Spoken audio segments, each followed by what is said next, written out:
दुश्मन भी करे।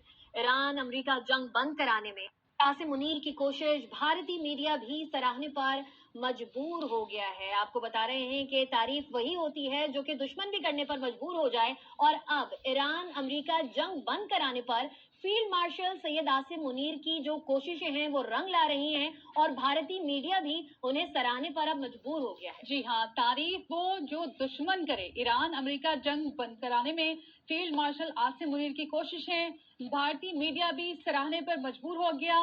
भारतीय मीडिया का क्या कहना है, आपको सुनवाते हैं। क्रेडिबिलिटी एज अ मीडिएटर, तीनों ग्रेट पास के बीच में मल्टीपोलर वर्ल्ड में जो कि अमेरिका, चाइना और रशिया है, और जो रीजनल पास है उसके अंदर स्टैब्लिश हो गई। ट्रम्प के लिए आज सिर्फ एक ही कंट्री है, पाकिस्तान, जो ये मीडिएट कर सकती है, और इसीलिए प्रेसिडेंट ट्रम्प ने अपनी सोशल मीडिया पे भी प्रोफ्यूजली थैंक किया है पाकिस्तान के प्राइम मिनिस्टर को, पाकिस्तान के आर्मी चीफ को। Trump acknowledging the role of Pakistani prime minister and field martial.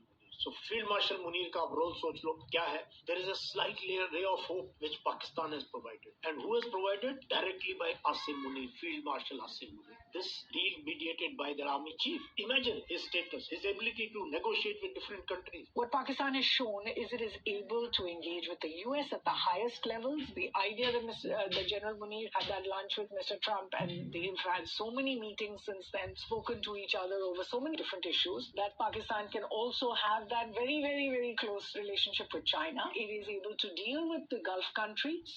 Direct बातचीत 47 इयर्स में पहली बार हो रहा है। Pakistan is a direct party now. हर एक लफ्ज दोनों जो एक्सचेंज कर रहे हैं ये विटनेस है, जो कि बहुत बड़ा रोल है, जो कि यूरोपियन यूनियन भी नहीं, नाटो देश भी नहीं, अमेरिका के क्लोज लाइज भी नहीं, इन सब से आगे बढ़ गया है पाकिस्तान। लगातार शहबाज शरीफ और आसिम मुनीर से जो है चीन भी संपर्क कर रहा है, सऊदी भी, टर्की भी, इजिप्ट भी, कतार भी, अमेरिका भी, यूरोपियन यूनियन। इस्लामाबाद में अमेरिका और ईरान एक जगह बैठ के कम से कम बातचीत शुरू करनी है। ये मेरे ख्याल में एक बड़ी बात है। एक जंग के बाद इस बात की, हो सकता है भारत में कुछ लोगों को ये खराब लगे, लेकिन इस बात की बिल्कुल प्रशंसा करनी चाहिए कि उनको एक जगह ला के बिठाने में पाकिस्तान का रोल एक पॉजिटिव रोल रहा है। जो दुनिया के सबसे बड़े संकट में अगर वो एक शांति दूत की भूमिका निभा रहा है, तो हमारे लिए वाकई में हम अपने विदेश नीति वालों को समझना चाहिए कि किस तरीके की विदेश नीति कर रहे हैं। चाइना हमारे साथ नहीं, अमेरिका हमारे साथ नहीं है, हमारे साथ रूस नहीं है, चीन उसके साथ है, अमेरिका उसके साथ है, आप देखिए, और रूस उसके साथ, ओमान उससे बात कर रहा है, तुर्की उससे बात कर रहा है, इजिप्ट उससे बात कर रहा है। भारत से बात क्यों नहीं कर रहा है, सवाल पूछता हूँ। भारत के यहाँ दिल्ली के अंदर ये टॉक क्यों नहीं हो रही? आपकी विदेश नीति पूरी तरीके से फ्लॉप है। एक ही होटल में अमेरिका की टीम और ईरान की टीम, क्या यह अनहोनी को होनी कर देने वाला काम नहीं जो पाकिस्तान ने किया? जिस जंग में दुनिया के 8 देश शामिल हों, कई देश प्रभावित हों, उस जंग को रोकने की बात पाकिस्तान में हो रही है। इस्लामाबाद टॉक से